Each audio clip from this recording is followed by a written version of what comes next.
We gotta go to the bullpen.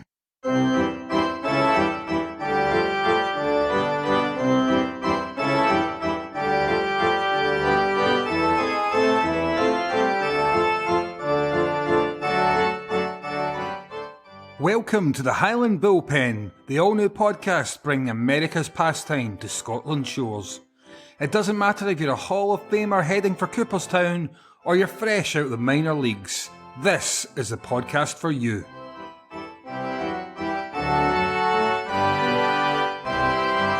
Welcome baseball fans, wherever you are. And this week on the Highland Bullpen Baseball Podcast, we've got a grand slam of a show for you. We've got Baseball Scotland Hall of Famer Jason Derr joining us for a fantastic interview, and he's also going to help out in the 7th inning stretch quiz. Following the recent passing of St Louis Cardinals legend and all-time base-stealing great Lou Brock, Bases Loaded features the Bullpen Bros discussing what makes a great base stealer and what are the rules behind this mysterious art. And in the first of a new feature, Junior's Journal, Dave Jr. takes a look at some of the weird and wonderful happenings in the world of baseball. The world of baseball is mourning another legend of the game. Lou Brock, the St Louis Cardinals Hall of Fame outfielder, who was legendary for his ability to steal bases.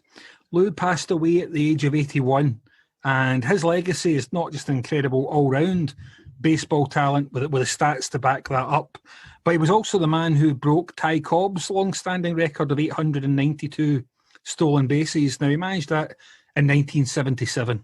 Now, stealing bases is obviously an important part of baseball. It's a way to effectively get advance freely, so it's very valuable.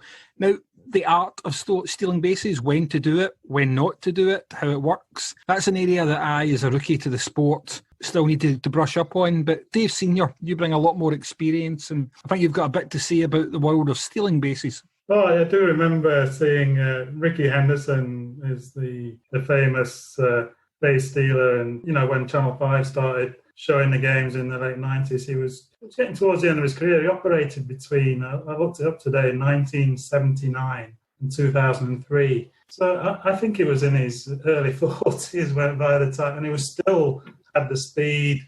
They would probably put him on as a pinch runner if it was a tight game to try and get that stolen base. And I saw him mentioned today in an article, it's an MLB article. It was referring to, it started off with who are the best team in New York currently, and they were sort of suggesting the Blue Jays, referring to the state of New York, presumably.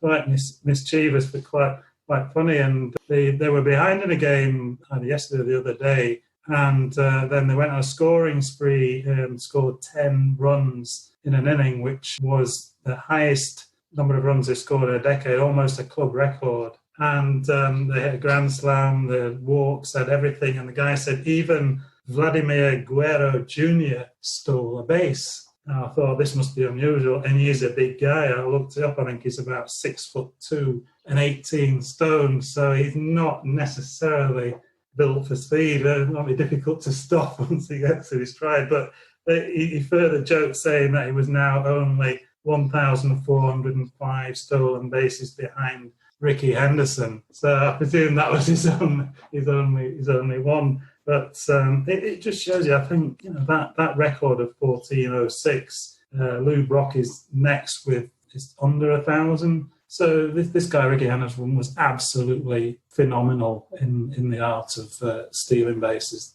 What I read this morning was that I didn't realise this, but you have two types of stealing bases or leading up to stealing base, and that you have a walking lead or a stationary lead.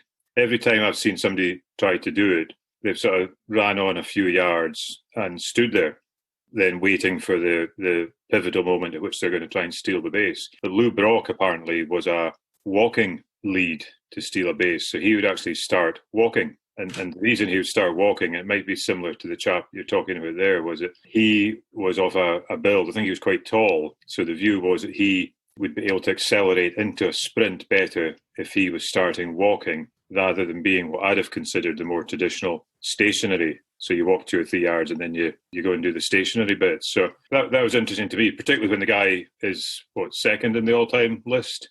So quite amazing. Yeah, I've noticed on the games now they're actually showing you, or some of the recordings of games, they actually will switch to the first base if there's a guy on base, and they'll show you how far he's already got away from the bag, sort of 12 feet or 10. 12 feet seems to be about it before the pitcher will sort of try and pick him off, to use the sort of baseball parlance. Henderson would have been the type who would try and, I think he was quite a wee guy, very, on his toes, and will probably try and steal a few feet and then get a jump rather than walk into it. It's quite difficult, isn't it? It's a long way, isn't it? 90 feet. Yeah. Sometimes they just decide to go, don't they?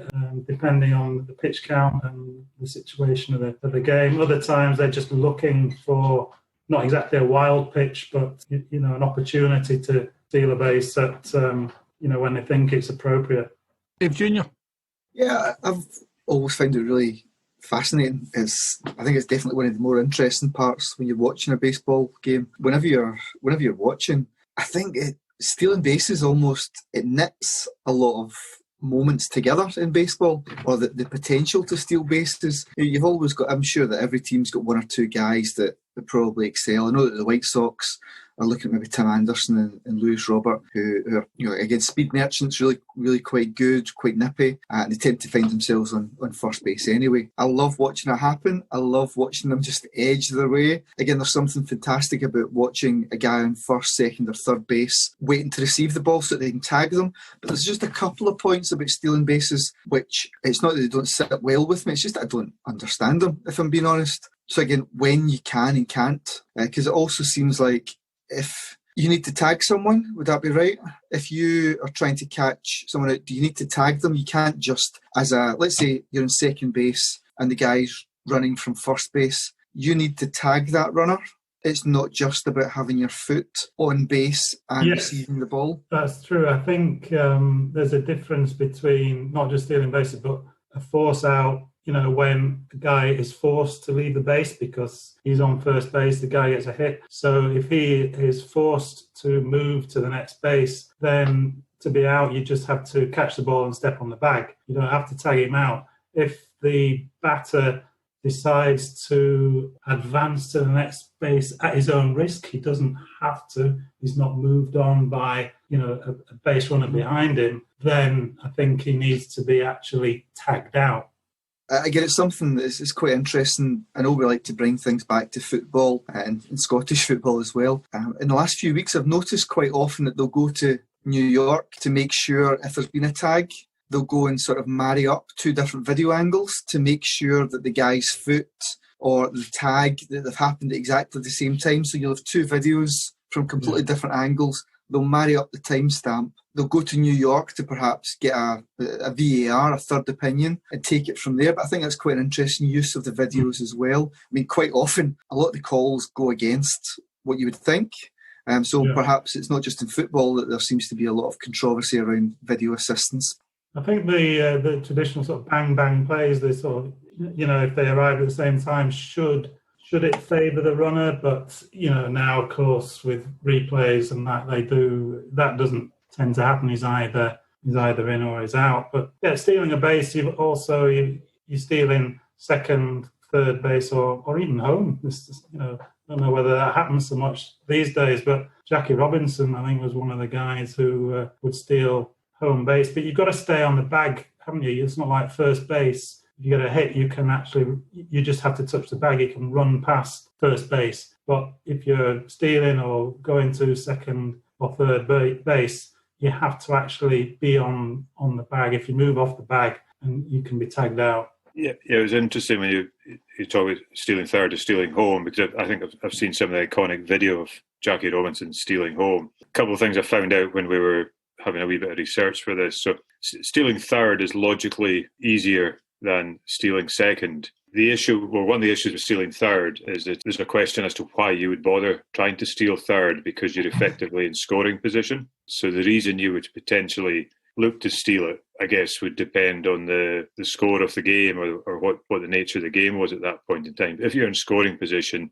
you might think, why would I do that? And even more so with stealing home. And again, one of the other things it's obvious but I hadn't quite appreciated is if you've got a left or a right-handed pitcher, if you've got a left-handed batter, presumably stealing third would that become a little bit harder? Is one way around the other way? Because it's an easier throw for the catcher then to get the ball to third base. So you will then start considering who's batting as to whether you're going to go and try that as well.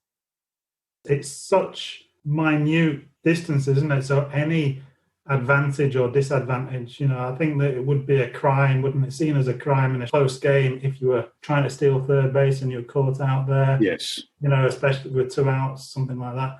I don't think they would risk it. As you say, it's a good point. They're in scoring position anyway. Any hit outside the infield.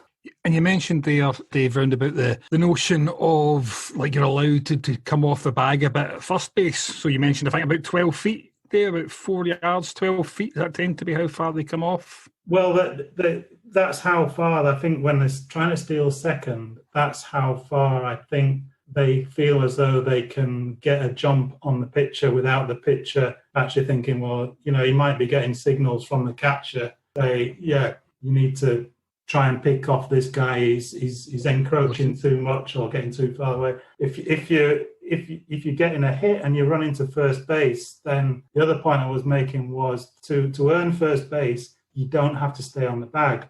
So you see them, they're running full pelt and they just have to hit the bag and they can run past it and they're safe. But if you're on first base and the batter gets a hit and you're running to second base and the throw comes into the second baseman or the shortstop, then you can't run past that bag. You've got to stay on the bag. So that's why you see them sliding in.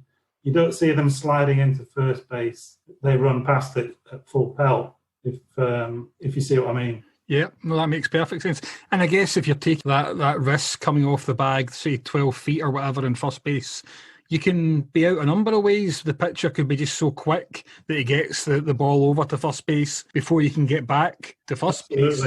Or if you make the bolt for second and you see a catcher's got a powerful arm on him and get you out at second as well. So I love the cat and mouse bit of the pitcher, keeping an eye on him to see if he's going to go, is he going to go, is he going to go? Because I believe the rule is once the pitcher starts the motion in which he's going to ultimately throw the ball, he can't then try and pick off somebody on base. Yes, he'd be in danger of, I think they call it a balk, don't they? Yes. An illegal move by the pitcher, which would advance all base runners would advance one base, I think, in a balk. It's something that's, I don't know if it's a bit unique to baseball at all, but if you think about it, just when we're talking about runners and making that split decision, it does look as if you've got staff or coaches at first and third. So whenever, if you've got players who are in a split second, got to make that decision, you've got that little bit of guidance there with somebody either just waving you on or giving you a stop sign. Again, I don't know if that's perhaps unique to baseball. I'm trying to think about other sports where you might have some help along the way. Maybe golf with a caddy might be the only one that jumps to mind. Caddy's role ends when you strike the ball, whereas in baseball, you're rounding the base. And as you say, Dave Jr., the coach or whatever is waving you home. Mm-hmm. So it's just, it's like continual. It's a good point, though. I hadn't thought of that before, but I think you're right. And in terms of stealing bases, just getting as basic as this, is it all about speed or is it speed plus judgment to know when you can? Probably an element of speed plus judgment. And I think what I was saying there about the walks and the walking lead and the stationary lead, people are playing to their own strengths. But what I read was that the skill is in assessing the pitcher's movements. So understanding exactly at which point that pitching movement is starting and that he's not then going to turn around and create a balk situation so you can then go and do that. One thing I hadn't appreciated, again, when reading up about this as well, was that a lot of guys are doing this not necessarily with the aim of stealing a base, but they're trying to wreck the focus of the pitcher because the pitcher is then concerned about somebody stealing base. He's then throwing the ball to first all the time or whatever. I've often wondered, is he using a little bit of energy there? Probably nothing like pitching, but you're actually distracting his focus. So he's thinking about you on first base rather than the batter. So stealing bases, there has been an argument in recent years that baseball's become more about the big moments, the big hits, the home runs and stuff. But stealing bases seems to be more that legacy of just those little nuances and details, but that can make all the difference in a close game, stealing bases, bunts, all that kind of stuff. The other things I love about baseball as well, I must say, I particularly love those little things that you don't see that often. Yeah, my point in that would be that until you start following baseball closely, you actually just thought those were stupid wee aspects of the game, but now you realise the importance of them. And here's one to finish this section with, guys. As you know, we do like to blend football with baseball, two terrific sports. If you had to choose one football player from your respective teams to steal a base for you from all of the football players you've seen in the flesh for your teams, who would you choose? Dave Jr., you fancy first lead off on that one? Oh, I was just thinking for Dave. Keith Wright would have been great. Maybe it took half an hour to get there. I don't know. I'm trying to think some of the nippier players. Ryan Kent might be, I don't know if that's an obvious one for Rangers or not. I think anyone with a speed merchant, really good agility, good enough feet. You're allowed to dip into the history books as well. Is that allowed? Yeah. So I was thinking of potentially a Danish winger, a fairly recent vintage. Vikhorst. Surprisingly enough, no. I was thinking for yourself rather than for me. God. Yeah. Actually, do you know what? I wasn't even thinking of that particular. I'm getting my Danish wingers mixed up. You've had so many good ones. I was thinking of Peter Lovenkrantz. Was Peter Lovenkrantz not a speed merchant? Lovenkrantz had a bit of pace. Laudrup is, for me, the best footballer I've seen in the flesh. So, and I'm sure he would have the intelligence as well to work out what the pitcher is doing. I'm not going to doubt Dave's current first team choice of stealing a base there. He may be the fastest. Whether would he be the sharpest, possibly a sporting brain. Laudrup had everything. Or maybe his balance as well, get a great balance as well, didn't he? And maybe that would help when deciding where to get back to the bag or to make that break for it. What about the heroes of Elland Road over the years then, Dave Senior, who have been the speedsters that you would back to steal a base for your beloved Boston Red Sox? I wouldn't be anyone from the Reevy era because they're all on about 20 number 6 at Embassy regular day, but they're all smokers, aren't they? Billy Bender and Jack Charlton, there's famous pictures of them smoking before and during games, I think. Well, one thing I would say about your Leeds United team of that era, I'd have backed them in a few kind of dugout brawls, though, Dave Senior. I'd have liked to have a few of them with me then. Yeah, certainly the wee man and Johnny Giles could look after themselves. Norman Hunter and Fanny Lee set twos, were epic. Yeah, I was thinking of one guy quite recently. It's probably within the last 30 years. Recent for me, who played for both Leeds United and Rangers, who was very quick. Rod Wallace up front. Oh, yeah. I think he would have the profile to be, pretty nippy between the bases, and one of my favourite players, Duncan McKenzie, was very agile. I could see him sliding or jumping into second base. Did he not do some famous feats, Duncan McKenzie? Something about that rings a bell with me. Yeah, he did. He did one or two sort of things for the cameras. I'm sure he could jump over a mini car and sort of leapfrog over a post box and stuff like that. He was absolutely fantastic. One of the most naturally skillful players I've ever seen. Actually, I would pay good money, and I mean good money, to see any of the bullpen pros attempt to leapfrog a post box. Yeah, well, I once did it down Park Row after a night out in Leeds, and I was going down all the parking meters and doing quite well. Until I realised there was one that was slightly higher than the others, and I took a bit of a tumble. Fortunately, you don't feel anything when you've had a few beers, do you? You're Alan, 19 years old. Alan, how would you fancy your chances of jumping over a mini? I'd put that probably when you see all the sort of baseball stats about your team getting to the World Series at 0.00%. I think that's where I would put my position in there. Well, that seems reasonable enough, and you'll not be surprised to hear my chances to be even less than yours, Alan. But just to round off our selection of football players from who could potentially be good base stealers, Celtic had a player in the Martin O'Neill era who actually played for Hibs as well, Dave Senior, a former Hibs player who Celtic stole off you for a mere £50,000, I think, Didier Agathe. Didier Agathe is the fastest player I've ever seen at Celtic, certainly in my lifetime. Yeah. I've got a friend who's a Raith Rovers fan, and he tells the amusing story of Agathe making his debut. I think it might have been against the Airdrie, but I can't remember. But it was a lower division game, and they'd literally never seen a man of this pace in their life. And he said it was like a Benny Hill sketch. You had this guy dribbling from his own half, and like half a dozen Airdrie players trying to chase him in vain. I think he scored a hat-trick in his debut, but he could catch pigeons, as I say. He was pretty quick as well. Wasn't a really pacey guy. Richard, do you have time to explain to our American listeners what a Benny Hill sketch would consist of? Well, you see, Benny Hill is actually quite big in the States, Alan. Benny Hill was a big favourite over there as well. But yes, it's probably fair enough. Generally, there was some kind of humorous misunderstanding or chase, very often involving him chasing some woman who was quite mysteriously dressed as a French maid for reasons that were never clearly explained. But the music was always great, and it was that passed for light entertainment in the 70s and 80s, Alan. We shouldn't knock it. I think if the Highland Bullpen can replicate the success that the late, great Benny Hill enjoyed in the States, I think we'll all be very pleased indeed. Now, the Highland Bullpen is in its rookie season, but over at the excellent Ballcaps and Bagpipes podcast, they've already completed season 2. Co-host Jason Derr is a legend in the world of Scottish baseball, a Baseball Scotland Hall of Famer who's done more than most to champion the sport during his almost 2 decades since he came over from America to Scotland. Welcome, Jason, and thanks for joining us today. Now, regular listeners to the Highland Bullpen will know that I've got family connections to Washington State. I believe you also hail from the Pacific Northwest. I am. I'm from just outside the Seattle area.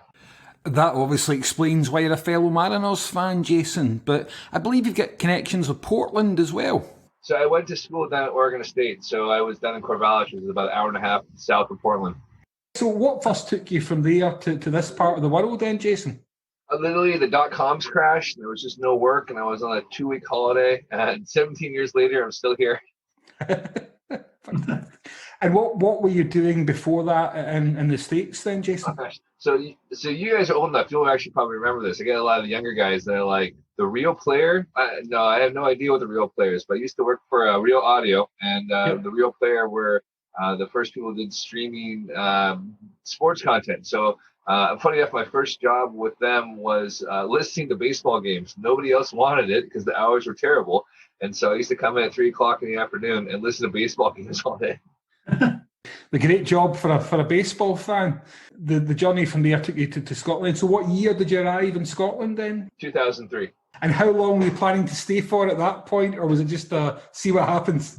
It was completely random. So I had I came over to see a couple concerts, and I had met this friend show online, and we were big Chemical Brothers fans. And so we came down and did London, Manchester, Dublin, back to London again, Winchester for a festival, and then we had like 3 days left, and I was trying to convince her to go to Paris because she's French, she speaks the language, I want to learn anything, and she's like, I've always wanted to go see Edinburgh, and I was like, there's a castle, there's some sort of royal mile, we'll go for the weekend, and that would be it. So Scotland wasn't even on the radar, and then just came up on one of those gorgeous days we get, just absolutely fell in love with Edinburgh and just stayed. Now, Jason, you fell in love with Edinburgh, but I think Dave Jr. has actually just fallen in love with something else. So, Dave Jr., do you want to come in? First of all, before I even say a word, I would love a tour of what's behind you. I know this is an audio, it's an audio podcast, but behind you is just, it looks, I could spend days there. So this is just old baseball cards. I just got all my old baseball cards shipped over, at least half of them there. And I'm in a cellar that I converted into my man cave. And so I was like, well, I got to do something with that. And so I just put all the cards up there. That's beautiful. One of my all-time favourite baseball stories is the Mavericks. Right, and I wasn't yeah. sure if they'd kind of came across your radar, if they had any influence on you at all. So totally didn't. I mean, they were minor league ball. You're looking at Portland's 180 miles south out there. So you had the Mariners, and then you had the Tacoma Rainiers, which were at my time were the Tacoma Tigers. So you had like Jose Canseco and Mark McGuire go through there.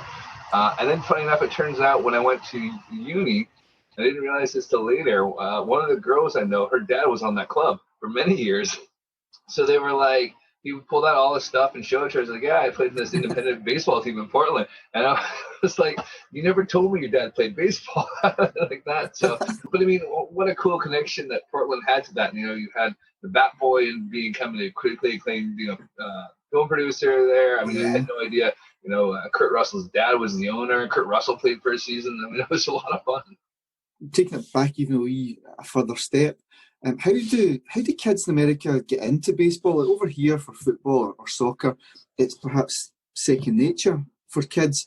Is baseball the go-to or the introduction to sports for American kids generally?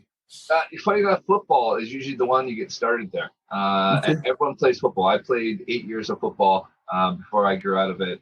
But what got me into baseball was the 1981 Little League World Series.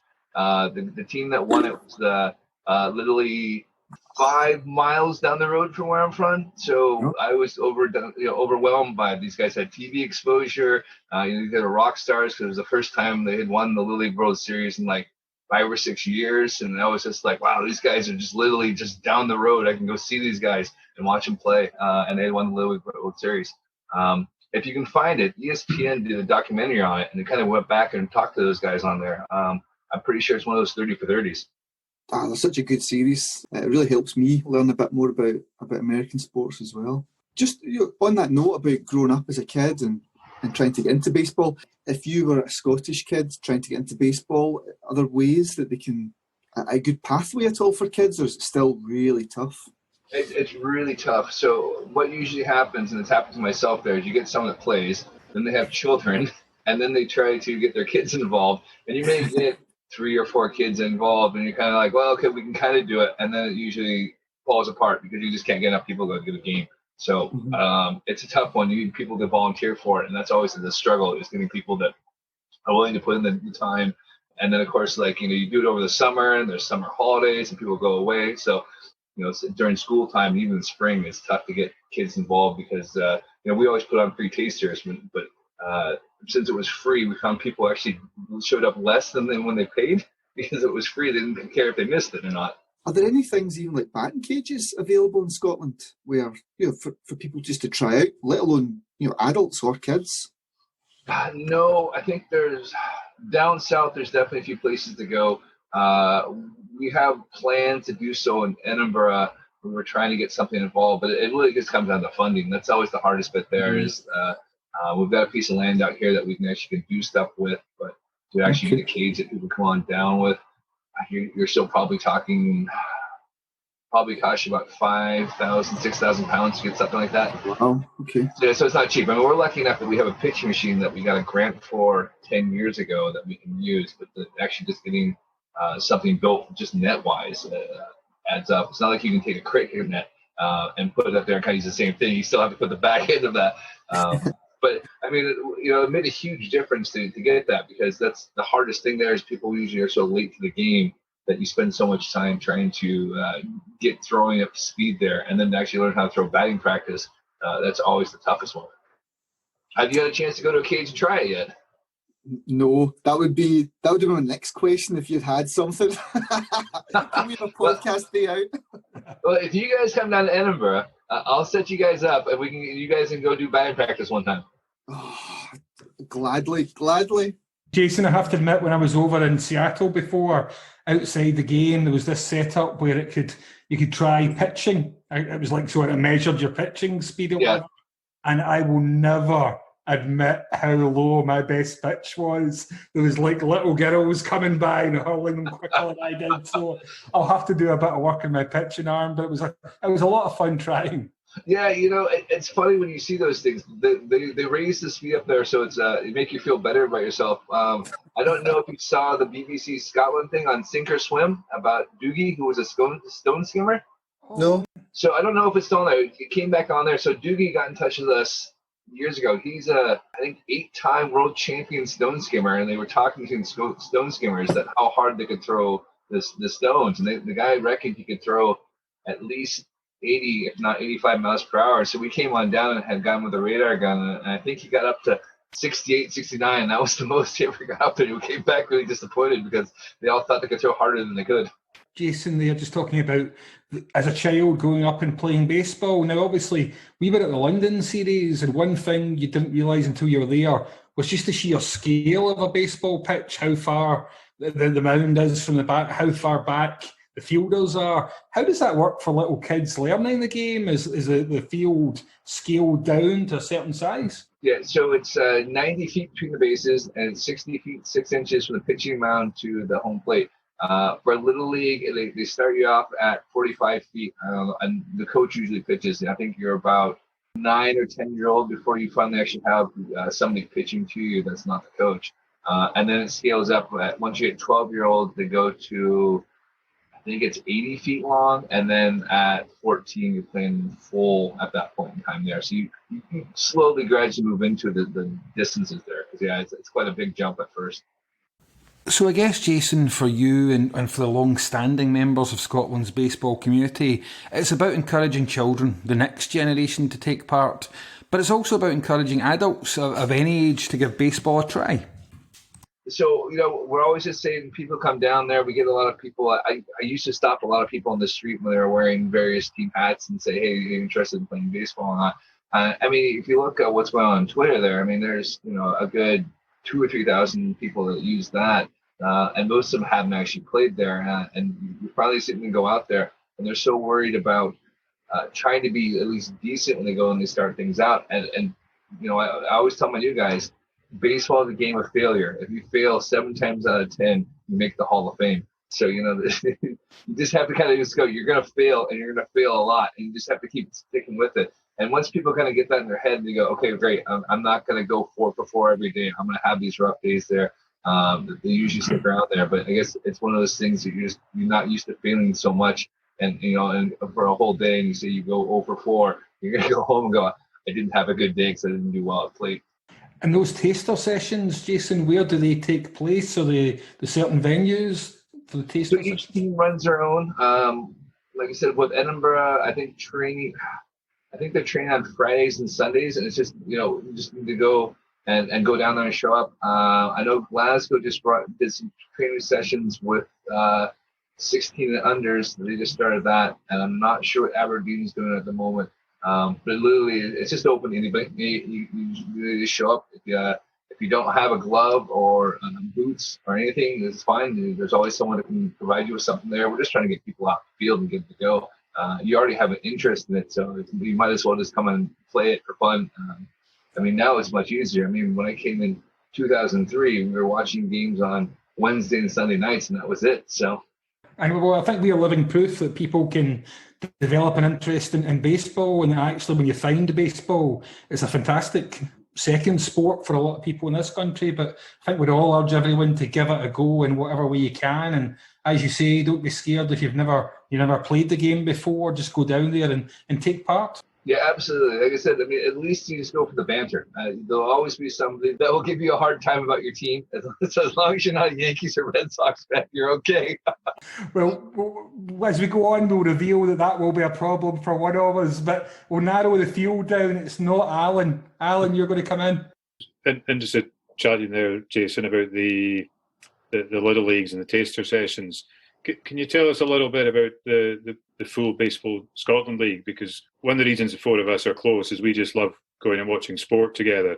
Mm-hmm. And we did touch on briefly last year when we went to London and we heard about the Scottish League. We thought, actually, this is something we should go and do and go and see. So how accessible is? I'm assuming it's pretty accessible. What can we expect to see? How do we turn up? Expect, etc., etc. It's absolutely accessible. There's a good chance you might be the only people there watching the game.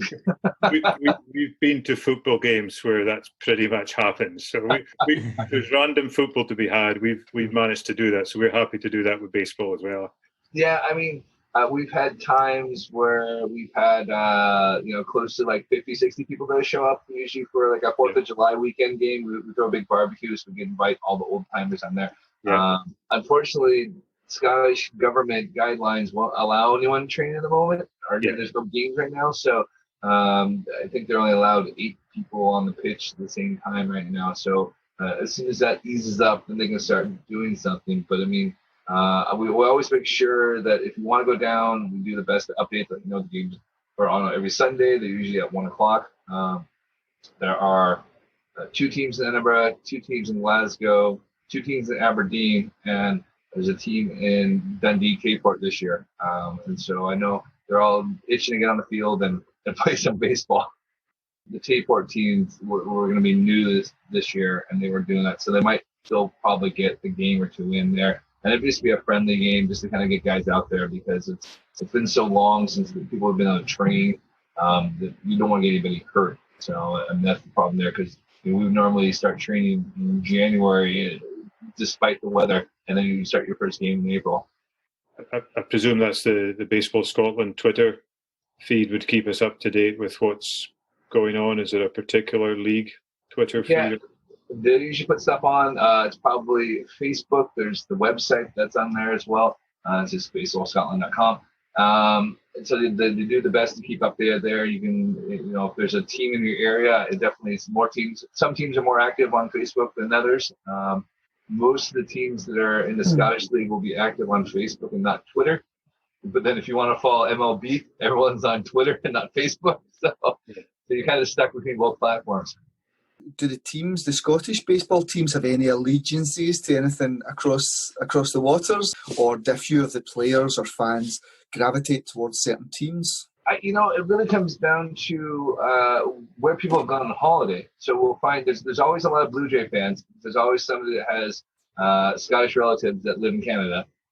You find a lot of Tampa Bay Rays fans, because everyone goes holiday in Orlando, and so that's the nearest team to go see down there. The same with Miami. You get a lot of people that I go to Miami and I see Marlins games there.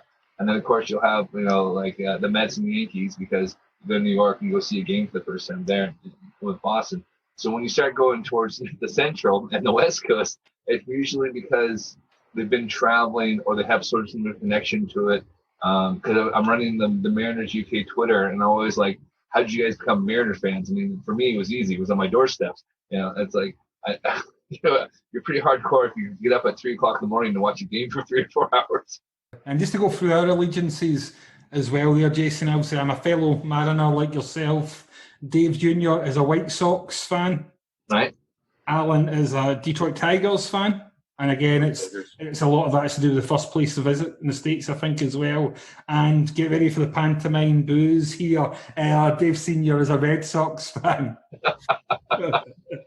Yeah, that was my first trip to America back in the 90s, Boston. So I always say that they're my nearest, when I lived in Scotland, they were the closest team to where I lived.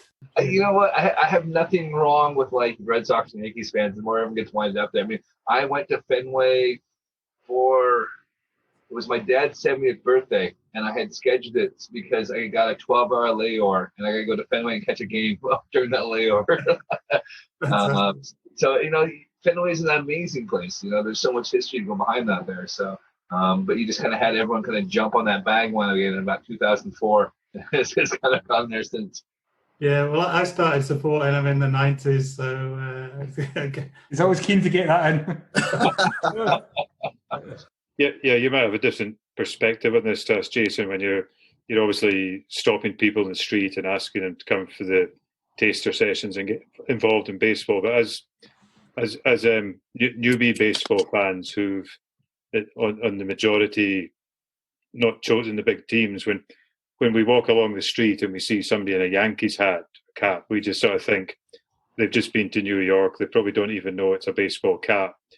Does that engender the same feelings in your head, or do you see, there's a fellow baseball fan? It's definitely a fashion thing there. I don't know if you guys saw the MLB London thing where they went around and stopped people wearing Yankees and Red Sox hats. And Of course, they had no idea they were being like interviewed by a player because they just forgot because of the fashion thing there. And, and it's a huge brand. I mean, I never really thought it was a brand. I always thought it was just like, okay, it's the Yankees with the Red Sox there. But tons of people wear their stuff. I've stopped people before to say, hey, are you a Yankees fan? And they're like, what are you talking about? And other times it's like, yes, oh man, Aaron Judge is the best, and like that. And we're having a conversation with them. So I usually just kind of stop people, just kind of get some chat, because there's so few of us over here that eventually you're going to find someone. And especially with me, when I was running Baseball Scotland, I was just always looking for new players. So if they have to be interested in baseball, they might want to join the team. Brilliant. And obviously, if people are looking to get some really nice baseball merchandise, some really nice baseball clothing, there's a good option for them to take, and that would be Dugout Classics. Yeah, I got frustrated not being able to get any jerseys or any stuff over here, or I was able to get stuff, but it was so expensive by the time I shipped it over. I think I bought a San Diego Padres jersey for, I think I spent 150 pounds, and there was another 100 pounds by the time I paid shipping and import costs there. Then I was like, all right, if I'm struggling to do this, everyone else would be doing that there. So I figured out a way how to get stuff over in bulk and keep the cost down. And it's just a labor of love. I said I really enjoy all the kind of old jerseys there and meeting other baseball fans through it. Absolutely, and there's stuff there for kids as well. There's tons of great stuff there, and that's dugoutclassics.com. Correct. Yep, that's us. Fantastic. No, we'll definitely urge our listeners to check that out. Great value and a great range. Now, Dave Senior, I think you're going to come in with a question. Yeah, I think Alan already mentioned that the four of us went to London last year, 2019. We've been on a few sports trips before, but usually involved a day on the train up to Inverness or Dingwall, if you're familiar with Ross County. So this was a kind of a step up for us, and what a fantastic weekend we had. And I don't know if you went yourself, but the City of London Stadium was transformed into a baseball park, and it was incredible. Really was a superb event and a superb place to stage it. Obviously, we would have been there again this year. We all had tickets to go again this year, and it seems to have been a great success for MLB, and looked likely that it would continue. Would you think that they would take it out with London, possibly to the provinces of England? But more importantly, do you think there would ever be a chance of it being played in Scotland, in Edinburgh or Glasgow? And if so, would any of the stadiums or cricket grounds, for instance, be suitable? Oh, man, I would love for it to come up here. I just don't think there's actually a place that can do it. Murrayfield, I don't think you could actually transform into it. I think it would be there. The rumors that I've been hearing is that it would go somewhere like Berlin or Paris, and they have a stadium up there. So I think if they do it, the trouble is the game hadn't sold out this yet for the series this year. So I don't know if really. Yeah, there were still a lot of tickets, because I think a lot of people were frustrated with the pricing and how it was expensive, and because there was a lot of people were buying the $40 or 40-pound tickets and then going to sitting in the 800-pound seats. So, we would never do a lot of stories about guys doing that. So I think a lot. I mean, people were waiting on the secondary market there. I was doing the same thing myself. And I'd say I was gonna wait for the secondary market, because you had all the flippers that were buying stuff early and then just want to take any money they could. So I was still watching up to that, and they hadn't sold out. They were really struggling with that. I think a lot of it had to do with the Yankees and Red Sox. It was at least school term was over back in the States. So I ran into a lot of American fans that happened to be over going, great, this is the first leg of my holiday, and then I'm going to explore Europe.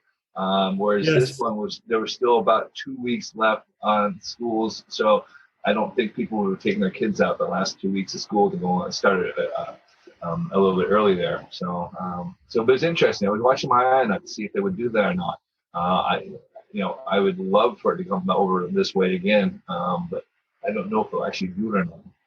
Yeah. I suppose the only real stadiums in terms of capacity would be somewhere like Murrayfield in Edinburgh and Hampden, or the Celtic and Rangers in Glasgow. But the actual dimensions of the field might not be big enough. I think because London Stadium was an athletics track. If they feel like building a dome stadium that we can use when they're done, I'm quite happy with that. Well, maybe, I don't know. I don't think the O2 Arena in Glasgow is quite big enough to take a baseball game. But. So one thing you probably didn't notice that me and a couple of guys that I went with to the games were, so you're supposed to have 45 feet between home plate and the backstop, and that was clearly much shorter than it was down there. Yeah. And so they really struggled to cram that thing in there. So I don't know how much that came to play during the games there or not. And then obviously didn't have a lot of time to test it to see how the winds were, because I said that first game was a very long game. A lot of home runs. It was incredible. And talking about sitting in different seats, we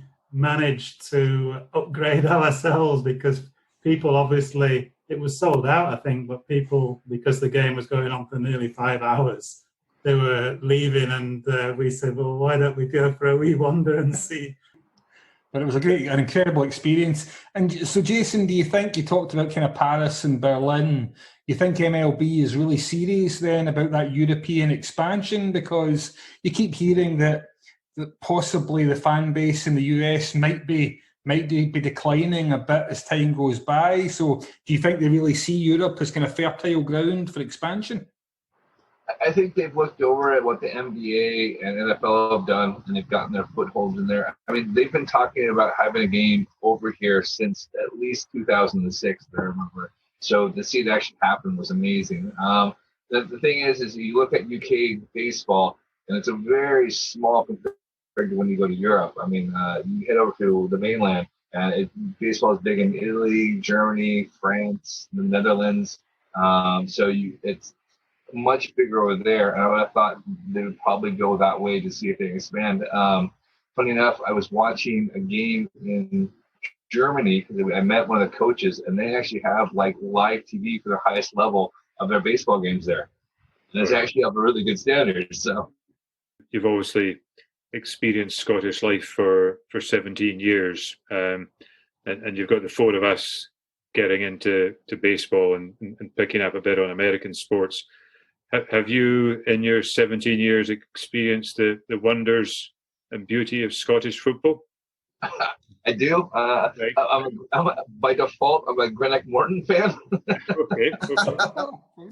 Because my buddy out here was one, and so he took me along the game. So yeah, we've been to a few football matches that way. So. Cool. So you, how does going to a football game in the UK? How do you, as a seasoned baseball fan, find the experience of watching a football game here? It was completely different because, as you guys know, you've been to the games. Like, you can go to a baseball game, you have no idea what's actually going on because you're so entertained with what's going on with the scoreboard, and that was that there. So I was kind of, when I went to the first game, they're like, all right, you got a meat pie and you got bob roll. And that's your entertainment for the game. And you grow to love it that way and go, all right, that's what it's going to be. You're going to have some fun. And I'm going, where's the hot dogs? Where's the beer? And he's like, no, don't do that. None of that fancy stuff here. Did you then get on to asking, where's the entertainment? I got into football in 2002 with the World Cup. The same principal that got me over here, we started talking trash about the World Cup, and being naive, I said, oh, America's the best. We're going to win this thing, not having any idea how bad we were at football. And so she sucked me up. So I ended up watching a lot of games but like the morning when we were doing really good. And then I've been to a couple of World Cups now because of it. Yeah, that's cool. Brilliant. Fantastic. And in many ways, you've made the opposite journey from us then, Jason. You were a baseball fan by birth and upbringing, and now you've learned to really enjoy football as well, or as much as a Morton fan can really enjoy football. Whereas we've kind of approached it from the opposite end, where we've got that football background, but we've come to find so much about baseball that we love as well. And I have to say, we found the experience at the London series with the catering, the entertainment, slightly above the average Scottish football match, I think it's fair to say. Just a wee bit. Yeah. Morton's a good choice as well. One of my daughters, she's got a friend actually signed for Morton at the back end of last season. He played for Partick, but he's at Morton. So I don't know when we'll get around to playing again and what's going to happen next season. So I'll keep an extra eye on him there as well and think. Yeah, let me know, because my buddy in Aberdeen has to come down and take me out to the game. So it's one of those rare things. He gets a free weekend. He comes on down. We go catch a match. We'll sort something out once we've got the batting practice sorted as well. So we good stuff. So you obviously in your time in Scotland as well, people will ask you about your background. You've come to Scotland, etc., etc. How do Scottish people react when you tell them you're a baseball man? Yeah, usually they go, I didn't realize there's baseball here. And then it's the same thing there. I go, okay, think about it when you're in the States. It's like, if you're going to play cricket, there'll be cricket out there. You just never actually seen it. Yeah. So I usually just do that there. Like I'm always wearing a hat or a jersey, usually both at all times there, just to start up a conversation with people there. So I can't tell many people that wear a Montreal Expos stuff. People will stop me and go, "Oh, I love the Expos. I'm so good at the Nationals now," and just have these random conversations with people there. Right. And then with the locals, they're always like, "All right, yeah, I went to saw a game in New York or Boston or Florida," because they wanted to have that real American experience and see what the hype was about baseball. And then they usually go, "I didn't understand any of it." It's a good point about wearing gear, because we've probably all got bits and pieces, and I think we probably, for other reasons, because of the parochial world we live in Scotland, we tend not to wear soccer gear, although somebody's got a Sterling Albion top on in the podcast tonight, I see. Dave Senior actually made the comment to me. I was lucky enough, went to opening day, saw the Tigers and the Pirates, and then I was on a train outside London about a year ago, and I texted Dave Senior and said, "Oh, there's a guy opposite me with a Pirates cap on the train," and he made the point that if you got a Pirates cap on, you probably are into baseball. If you had a Yankees hat on, it's a wee bit different, but if you've gone for one of the other ones, it's good conversation. You look like you've got a fairly full complement of most teams, and probably into the minor leagues as well. Not as much. I think I have close to 100 hats now, and my jersey collection is probably about 40 or 50 deep. I haven't looked lately. So at first it was just kind of buy what I get my hands on, and then it was like, all right, so like you can't see it tonight, but it's a Brooklyn Dodgers Jackie Robinson jersey. Brilliant. And then with the hat, it's a 1999 LA Dodgers hat that they wore for like one season. So I'm more trying to find the obscure pieces now than just having a little bit of everything. Talking about obscure, I came across one of the items in the shop, the Savannah Bananas. Yeah. What a great team. What a great name. Yeah, I mean, gosh, they popped out of nowhere, rebranded, and said, all right, we're going to call ourselves the Savannah Bananas. And I was like, that's when I saw that. I picked that thing up, said, somebody's going to want a Savannah Banana shirt. And it's a little fun. Like the minor leagues has gotten a lot of fun now. So I have a couple of Fresno Grizzly hats, and then they do Taco Thursdays, and they said they go to the Fresno Tacos. And so I have these taco hats that I wear around, and people are always like, why are you wearing a taco hat? You really like tacos that much? I think a Scottish team could rebrand themselves as the something haggis, potentially. That might work. You know, somebody actually suggested that when we were trying to think of what we wanted to call the national team, and somebody said we should call ourselves the Fighting Haggis. Like, yeah, I get you trying to be funny, but that's not going to fly very well. Maybe we can try and help you and come up with some suggestions for. Maybe invite the listeners to do that. Yeah, absolutely. We're always taking suggestions. We currently the men's team and the women's team don't have a name. The women were called Unicorns previously, and they decided they didn't want to go with Unicorns and find something else. So they're currently both teams are unnamed. All right. We'll have to see if we can try and get some decent suggestions for you then. We'll invite listeners to do that. Jason, do you mind if I dig a little bit into your kind of own background in the playing side of things as well? Can you tell us a little bit in terms of your baseball playing, what position you would play and stuff like that? So I was usually, like yourself, I can't throw very hard either. So I'm basically known for having a rubber arm. So I would pitch sometimes for both teams. That's there. And yeah, it was just I grew up as a first baseman pitcher. Kind of played more of a back end kind of guy. I played. My team won our city and came in sixth in league, or sixth in state. And I saw a lot of bench time there. We had a lot of very good guys on our team. Couple guys that made the minor leagues. So I knew from the start that you see these guys that actually played the high school level that were just far and above what I could ever do. I knew I'd probably be kind of more of a role player like that there. And then coming to Scotland, I hadn't played in 8 years. Probably had picked up a ball 3 or 4 times or something like that there. It took me a few months to get back in the swing of things there, and I was just happy to play. And literally, my mom had to go to Walmart and find a glove and send it over so I could start playing catch with everybody. And I was just happy to be on the field for the first couple seasons. And then because I was traveling, I didn't really have a whole lot. I went from playing to managing, and then a few years later, I ended up being the league president, and then ran the league for a good 10 years.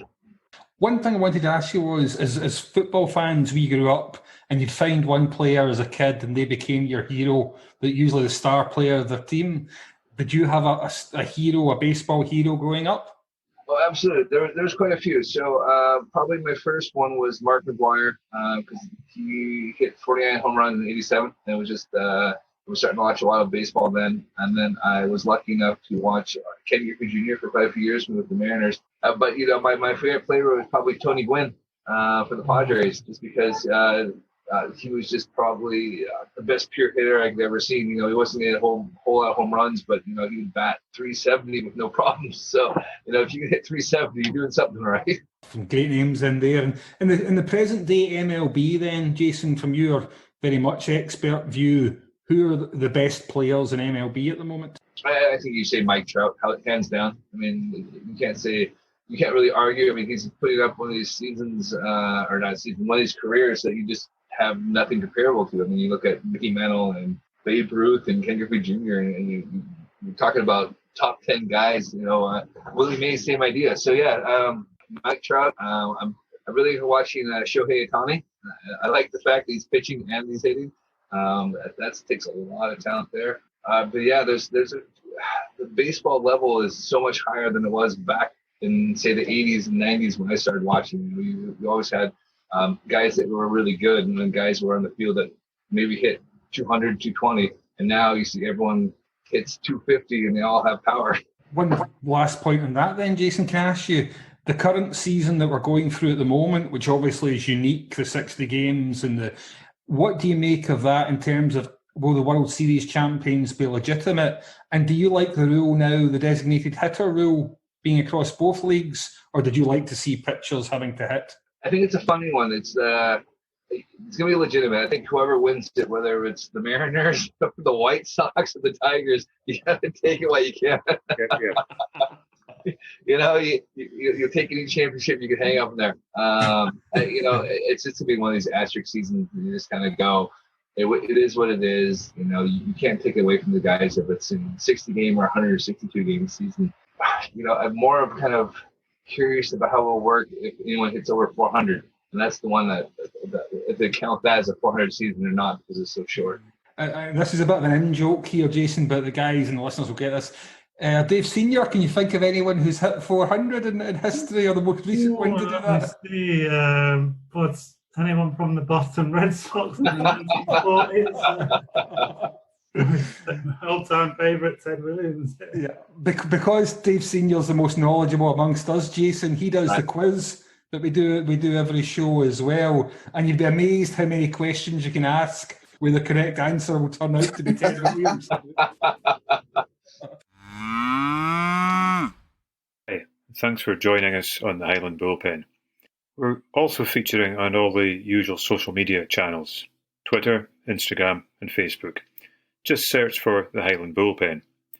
On Twitter, our handle is at HBULLPEN, at HBullpen. At Instagram, it's Highland_Bullpen.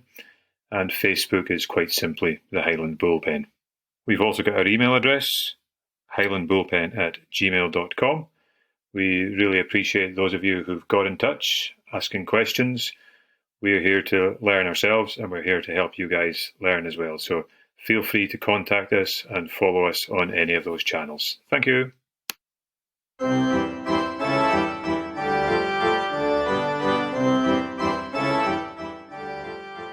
Yes, it's time for the 7th inning stretch quiz again, but this week we're going to do something different.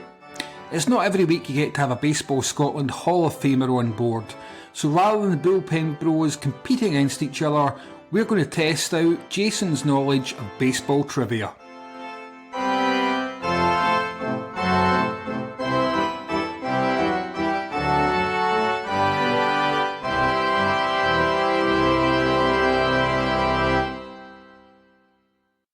Do you actually know who the last player was that hit closest to 400? No. No, when you mentioned Tony Gwynn, I thought he was sort of quite close, wasn't he? At one point? He batted 390 or 390. It was 394. So he was them, and then there was another guy, John Oliver, who batted 390 back in I want to say 97, 98. But the only reason I mentioned him is because we went to the same high school. Although he was 8 years older than me. Really? He played for the Red Sox for one He season. did, didn't he? Yeah. He must have been an all-time high school hero then, I would imagine, Jason, at your high school. He was quite the legend. Like I saw him once take batting practice on our field there, and he just demolished baseballs like I'd never seen before. So. Dave, would you like to try and test Jason out? I think you're going to need your best fastball here, I think, maybe a slider. And so it's much easier being the quiz, asking the questions, than it is answering them. Last week we did some questions on baseball terminology. This time I was going to ask a few about baseball parts, and they were going to be perhaps too basic for your good self, like who plays at Camden Yards, and Right. I guess you're going to know those sort of things. So I've got a couple of ones where you can take a swing at, and I hesitate to ask this, but I had it written down as a Red Sox fan. And this would be a triple question. This would get you 3 bases. If you got Right. the Green Monster at Fenway. Would you have any idea how high it is that the wall in left field is referred to as the Green Monster? I think they've now got seats on the top of it. But have you any idea? Is this an unfair question? I want to say it's 43 feet. Well, that is extremely close. It's a little bit higher, a little bit lower than that. Right. This is maybe 41. I want to say it was like. Well, my information tells me most of my stuff I get from Wikipedia, and maybe sometimes corroborate it with looking elsewhere on MLB sites, but 37.2 feet. Right. Okay. So, yeah, I think that's an acceptable leeway. Seems a The fair other bit. thing I was going to ask the guys as well was, which I find this pretty amazing, but the other, I think, is sort of equally the oldest ballpark, Wrigley Field. They, until relatively recently, I think they didn't play night games, did they? They were quite late in putting in their floodlights.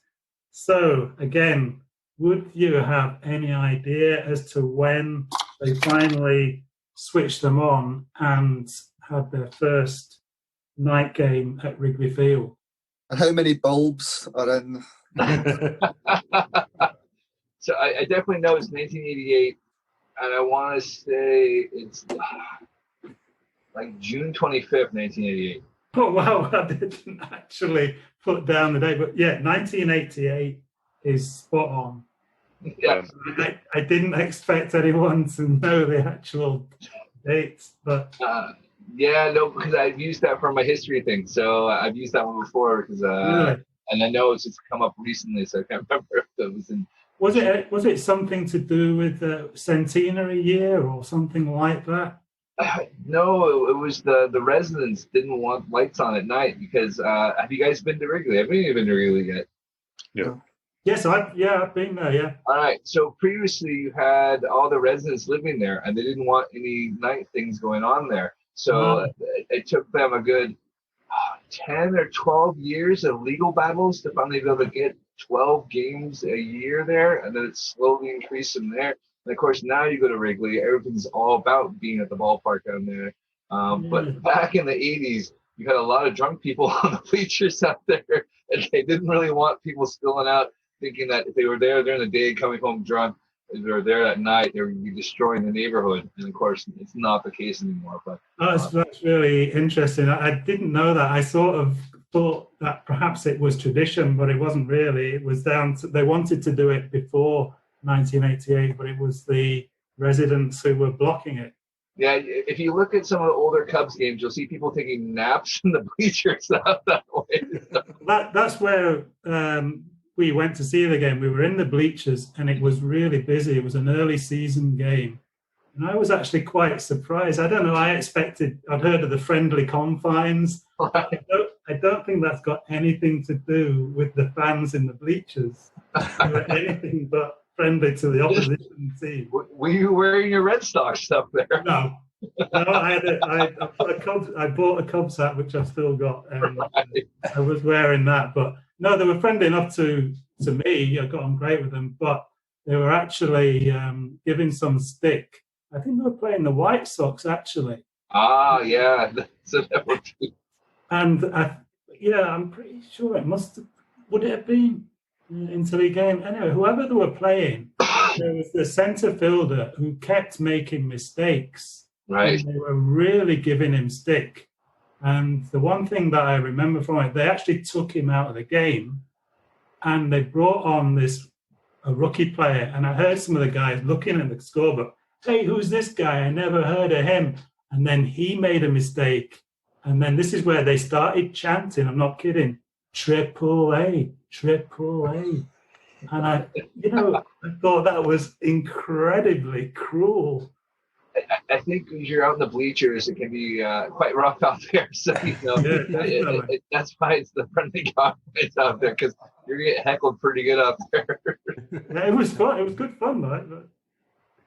Yeah, no, I mean, I did the same thing. I went for my 40th birthday, and that was the one thing I wanted to do, was go see Wrigley Field, and we did the same thing. We're in the bleachers, and it was a big party out there, that's for sure. Definitely, plenty of beer being drunk. And now it's time for the first in a new feature on the Highland Bullpen, Junior's Journal, where Dave Jr. takes us through some of the offbeat happenings in the last week in the world of baseball. One day over the weekend, 20 games were played in one day, which I believe is the most since 1974. Again, just another, I know Dave and Alan both like their stats. Again, it perhaps dates back to COVID, but I think 20 games in the one day, you're looking at teams playing multiple games. Over in LA, Trout managed to go level with Salmon for the Angels' all-time home run lead, which again I thought was quite interesting. Is that official? I like your school of thought there. Sorry. Yeah. Next thing is something that happened during a White Sox game the other day. Encarnacion hit the ball twice in one motion, and there was quite a bit of dubiety over what happened. The commentary team didn't know what the rule was. The umps didn't pick it up, so it was one of those things that they had to go delving. But he basically hit it twice to a home run. It's just, you can see it when you slow it down, but it's absolutely, he's connected. Is it accidental? Yeah. Just in the motion of, Yeah, so he's hit it once, maybe lowered down towards the hands on the bat, and then followed through. Again, for everyone that's just listening to this on audio, you can't see my fantastic technique there. It's just like being there, though. You can take our word for it. Just like being there. It's just like it. Fascinating that they were wondering about the rule there, because the rules of golf last year changed to discuss a double hit. You could quite easily, if you're chipping, particularly in a bunker, you see a lot of people who chip, follow through and hit the ball twice, and you would count that as two strokes. So effectively a form of penalty. But now in the game of golf now, it would be considered as one stroke unless it was considered to be deliberate, in which case, deliberate, you're going to get a sterner penalty. There's a similar rule in cricket, which I think is 100% straightforward, but you're not supposed to hit the ball. The batsman's not supposed to hit the ball twice in cricket, and you can be dismissed if you hit the ball twice with your bat. The other two things that I kind of noticed is organ music. a staple of baseball in Oh, some grounds. You only have to refer to the Highland Bullpen's fantastic theme tune to recognise that, Dave Jr., so yes, very much so. I'm trying to broaden my horizons past the White Sox. I didn't broaden them very much. It was a Cubs game I was watching. But the Cubs were playing St Louis last night, and there was a hold-up while they went to video in New York, and it felt a lifetime of organ music. And the guy was playing popular music hits, all sorts, but it was just, it was god-awful, and I hate it. But I feel like I might be offending some industry of organ players throughout the MLB, but I find it god-awful. I like organ music in small doses, but this was 15 minutes. And the other thing was, this week is the 25-year anniversary of Cal Ripken's record-breaking consecutive game streak. So it's something that is out there to watch. There's I think you can watch the entire game on YouTube, but I know that BT Sport have showed the entire game recently. I think it was perhaps in the late 90s. But there's one and two interesting points about this. So the previous record had been 2,130 consecutive games at Lou Gehrig, and Cal Ripken not only beat it, but he went on to add another 500 games on top of that. And just when they were talking about that instance, watching that game, watching the crowd reaction, so at the time he was with Baltimore, watching the crowd's reaction, that wasn't just a 10-second standing ovation, the old standing O. They were applauding that man while he done lap after lap, and it makes you fall in love with another baseball team. The way that those fans treated him, the way that the opposition treated him, I think it says a lot about baseball. You would never get that in other sports for someone that's just done that against your team. I know it wasn't directly against his team, it's an achievement across the sport, but I thought that was beautiful. And if you can ever watch it, please do. And one last note about Cal Ripken's record, I think at present, just to show you how that stacks up, 2,632, the most in the MLB at present is around 70. The fifth highest was, I think, 18 or 19 games in a row. So the guys that play in the modern era, it's a completely different game, but it just shows you someone like Cal Ripken, over 2,500 consecutive games, night after night, year after year. It's quite an achievement. Cal Ripken, one of the Iron Men of baseball. So there you have it. Episode 7 of your Highland Bullpen Baseball Podcast is in the books. Thanks again to Jason Derr for taking part. Please do check out Ballcaps and Bagpipes as well as dugoutclassics.com. Until next week, on behalf of myself and all the other bullpen bros, and of course Hamish, have a great week, share, follow, and we will see you next week.